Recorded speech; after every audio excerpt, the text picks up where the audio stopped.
Hello, Leo, Sun, Moon, Rising, and Venus signs. Kamusta kayo? Sana po nasa mabuti kayong kalagayan. Welcome back po sa Star Tarot. Kung bago kayo dito, welcome din kayo. Thank you sa inyong support. I truly appreciate it. God bless you all. Leo pa na mensahe po ninyo. Lord, help me remember that nothing will happen today that you and I can't handle together.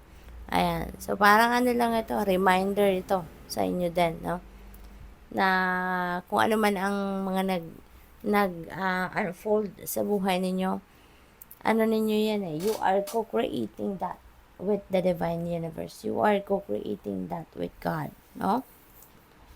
What else? Think abundant thoughts. See yourself living an abundant life. God has created more than enough for everyone. Tune into your abundance. Ayan. So, isipin ninyo, only think abundant thoughts, no? Only think abundant life and prosperous life. At yun ang mangyayari. Yun ang magmamanifest. Diba? Kasi, unang-una, God has created more than enough for everyone, no? Yun ang sinasabi dito sa inyo na the universe has has something for everyone, no? Lahat tayo entitled for the abundance of the universe. Kaya wag ninyong isipin na baka hindi kayo deserve, no? Na maka-experience ng abundance, no? Kasi lahat tayo, no? Lahat tayo merong something, no? Sa mundo. Everyone is entitled for the abundance of the universe. Depende na lang sa atin kung paano natin i-claim yan, no? Kaya ano na lang, isipin nyo lagi, no, na you're abundant, you're prosperous, para nang sa gayon, ma-attract mo talaga, no, yung energy na yan. Mangyari talaga yan sa buhay ninyo, no? What else? We have some days it's more difficult to find something positive, so keep looking, it's there. Okay? Lalo na sa panahon na down kayo, sa panahon na problemado kayo, sa panahon na nasa low vibe kayo, no? Problemado, mga ganun, may challenging situations na pinagdadaanan.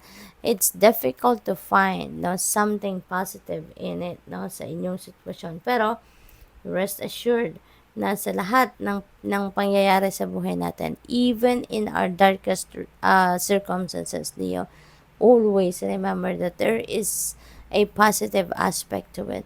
There is always a silver lining to it. Kaya yun ang hanapin natin. Kasi nandiyan yan. Yun ang hanapin natin, yun ang pagkaabalahan natin, no? Hanapin natin kung ano ang silver lining ng ating sitwasyon, ng inyong sitwasyon. At doon kayo humugot, no, ng diwanag, doon kayo humugot ng inspirasyon, ng motivation para mahanap ninyo ang solusyon sa inyong mga problema, mahanap ninyo ang solusyon sa mga challenges na pinagdadaanan ninyo. Okay? Mahirap, no? Mahirap kung iisipin na meron pa bang magandang mangyayari dito sa aking sitwasyon? Meron pa bang magandang kaganapan dito sa nangyayari sa akin? Na problemado na nga ako, ganito na nga ang sitwasyon ko, yung ganun. Yes, Neo. No, yes. There is a silver lining to every difficult situation. No? Kaya yun po ang hanapin ninyo. Huwag kayong mag-focus sa problema itself, no? Kung meron kayong problema, alam nyo na kung ano ang problema ninyo, move forward agad, no? Huwag na kayong magpakalunod sa problema because you already know kung ano ang problema. So, dapat ang gagawin natin, isipin na natin anong magagawa natin para makaalis tayo sa problemang yan.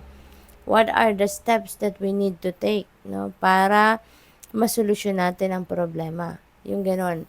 Hindi pwedeng alam nyo na ang problema, pero yung problema pa rin ang iniisip at iniisip.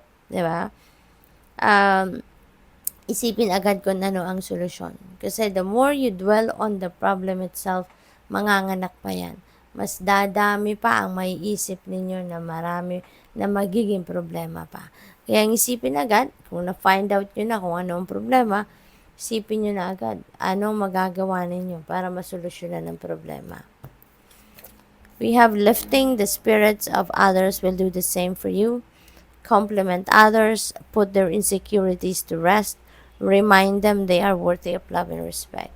Yan, so maaaring ito yung mission ninyo for today, no? Magpangiti, pangitiin ninyo yung mga tao sa paligid ninyo, no? Kasi kapag mayroon kayong sinabi, mayroon kayong ginawa, no? Na nakapagpangiti, nakapagpasaya ng iba, ganun din ang epekto nun sa'yo, no? Maaari din na hindi kayo aware sa mga ganito, no? Hindi kayo aware na nakakapagpangiti kayo ng ibang tao, hindi kayo aware na sa mga sinasabi ninyo or sinishare ninyo sa ibang tao ay nakakapagpagaan kayo ng kalooban, no? So, maaaring hindi ninyo yun sinasadya, pero nakakapagpangiti kayo ng iba. Plant the seeds of hope, nurture them, and watch them grow. Ayan. So, yun ang laging mahalaga din, no, sa atin, Leo. Ano man ang inyong sitwasyon, always keep your hope burning in your heart. Okay? Ano man ang inyong sitwasyon, even in the darkest situation, kailangan lagi lang tayong may hope. Kailangan lagi lang nating buhayin ang faith sa puso natin. Kasi, when you hope for the best possible outcome, when you always think positive, when you always have hope and faith, no, and positivity sa puso at sa isip ninyo, rest assured that you are definitely going to attract good things. You're definitely going to attract beautiful things, positive situations into your lives. We have know that today you are stronger than you were yesterday. Diba? Na-experience nyo na yan, no? Maybe you're not aware, pero for sure na-experience nyo na yan. Kasi marami na kayong pinagdaanan sa buhay, marami na kayong problemang pinagtagumpayan. You've learned a lot of lessons in life, seasoned na kayo in life in terms of life's experiences. Kaya mas matatag na kayo, no? Mas matatag na kayo sa ngayon, mas resilient na kayo sa ngayon. You are wiser, you are smarter na, no? So, what else? Live by faith, not by fear. Know in your heart and soul that God gave you the ability and courage to carry out great plans. Ayan. Huwag kayong matakot. No? Live by faith, live by hope, and not by fear. Huwag kayong matakot. Do not allow fear na yun ang mamayani sa puso ninyo. Kasi lagi po ninyong tatandaan, kung takot kayo, for sure, may stuck lang kayo where you are now.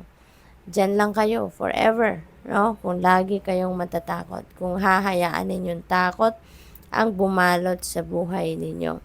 Kasi, even if you have good ideas, even if meron kayong magagandang plano, kung matatakot kayo, ay walang mangyayari sa mga ideas at sa mga plano ninyo.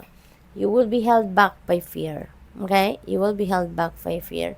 Hindi kayo makakapag-take action kasi may isip nyo na naman yung takot. Diba? Kaya as much as possible, tanggalin ang mga takot na yan. And isipin ninyo na bakit kayo matatakot. You have all it takes to be successful just like others. Diba?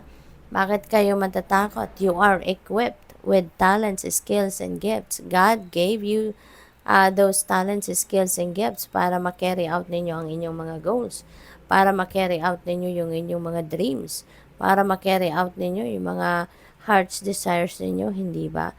So, sayang lang ng mga regalong yan ng universe sa inyo if mas pipiliin ninyo ang takot, no? Mas yung i-embrace ninyo yung takot. Diba? All you need is to take a single step. No? Kung mayroon kayong plano, ideas, all you need is to take a single step para makalapit kayo doon sa kung ano ang goal ninyo. Diba? Pag nagte-take action tayo, towards kung ano ang gusto natin mangyari sa buhay natin, provided that it is for your highest good, makakaasa kayo, no? Yung single step ninyo, tatapatan yan ng universe ng 10 agad. Ang bilis, no? Mabibilis ang journey ninyo para makalapit kayo doon sa kung ano yung pinapangarap ninyo. So, all you need to do is take a single step. Siguraduhin ninyo kung ano yung plano ninyo, kung ano ang gusto ninyong ma-manifest sa buhay ninyo, take action. Diba? Huwag na kayong matakot. Sipin ninyo kung anong mangyayari sa inyo if you are going to continue to be fearful versus kung tatanggalin ninyo ang takot at gawin ninyo yung mag-take action kayo para doon sa mga pangarap ninyo, 'di ba? Compare it, no? Kung alin yung mas gugustuhin ninyong gawin, okay? What else? We have be aware of your thoughts, be aware of your behavior, attitudes and habits in your life. Awareness is enlightening. Yan, dapat aware tayo. Dapat alam natin kung ano nangyayari sa buhay natin, anong iniisip natin, anong nararamdaman natin, anong mga nangyayari sa paligid natin. No? Ano yung mga nagagawa natin or ginawa na natin at anong naging epekto nito. 'Di ba? When you are aware of what you are doing, of what you are thinking, mas magkakaroon ka ng linaw, ng liwanag, no? Mas makikita mo agad kung ano yung path na pinagdadaanan mo or where you are heading, 'di ba? So, good luck, Leo. That's all I have for you for today. Thank you for watching. Love and light. Namaste.